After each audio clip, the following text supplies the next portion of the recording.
مولایا صلی وسلم دائما ابدا علی حبیبک خیر الخلق کلہم۔ سامعین کرام، آج کا موضوع قرآن پاک کیا ہے، یعنی قرآن پاک کی حقیقت کیا ہے، یہ ہمیں کون سا راستہ بتاتی ہے، کس طرف لے جاتی ہے۔ دیکھیں، قرآن پاک ایک ہدایت ہے، ایک پیغام ہے جو اللہ تعالیٰ کی طرف سے ہے براہ راست ہمارے لیے، انسانوں کے لیے۔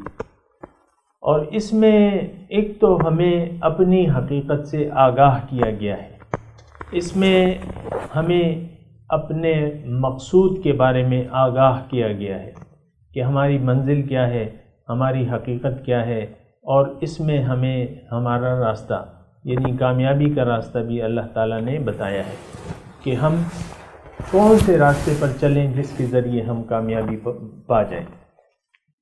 اور افسوس سے یہ کہنا پڑتا ہے سامعین کرام کہ جس ماحول میں ہم زندگی گزار رہے ہیں تو اس میں ہمیں قرآن پاک کی حقیقت کا نہ پتہ ہے، نہ اس کی حقیقت ہم جاننے کی کوشش کرتے ہیں۔ اس کی وجہ یہ ہے کہ ہم سے ایک بہت بڑی خطا ہو گئی ہے، دھوکہ ہو گیا ہے، دھوکہ لگ گیا ہے، اور وہ ظاہر کا دھوکہ ہے۔ ظاہر کو ہی ہم اپنا مطلوب، مقصود و محبوب بنا چکے ہیں۔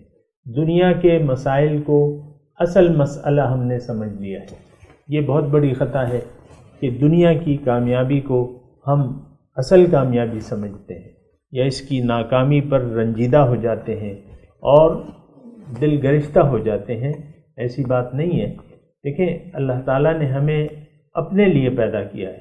اللہ تعالیٰ ہماری روح کو دنیا میں بھجوا کے ہمیں بہت عظیم الشان فوائد سے مالا مال کرنا چاہتا ہے۔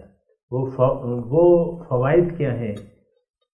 وہ فائدہ سب سے بڑا ہے اور اس کا ہم تصور بھی نہیں کر سکتے۔ اللہ تعالیٰ کا تقرب، اس کی ملاقات، اس کا دیدار، اور آخرت میں جنت ہے۔ اللہ تعالیٰ ہمیں اپنے فضل سے عنایت فرمائے گا۔ کیا مطلب؟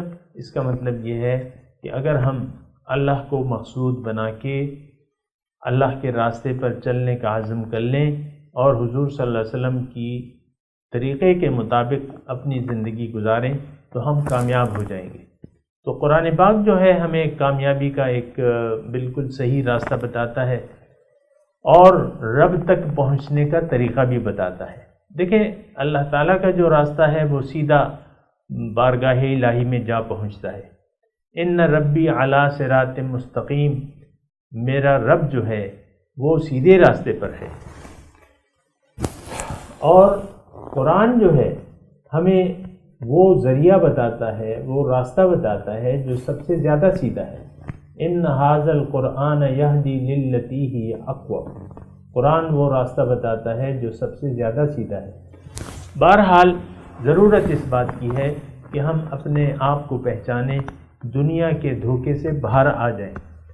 دیکھیں، اگر ہم دنیا کے دھوکے میں پڑے رہیں گے تو یہ دنیا ہمیں ذلیل اور تباہ و برباد کر کے چھوڑے گی، کیونکہ جب ہم آخرت میں جائیں گے تو ہم تہی دامن ہوں گے۔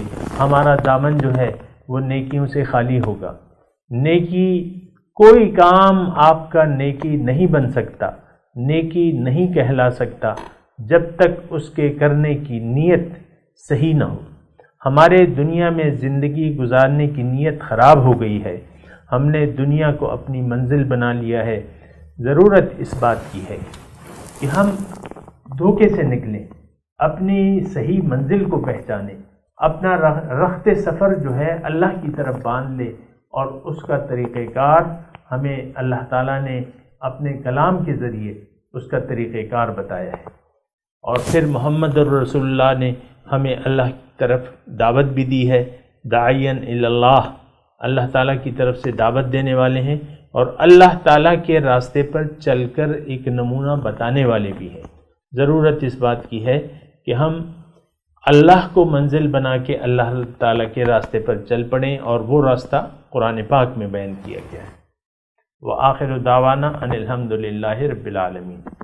مولاي صل وسلم دائما أبدا على حبيبك خير الخلق كل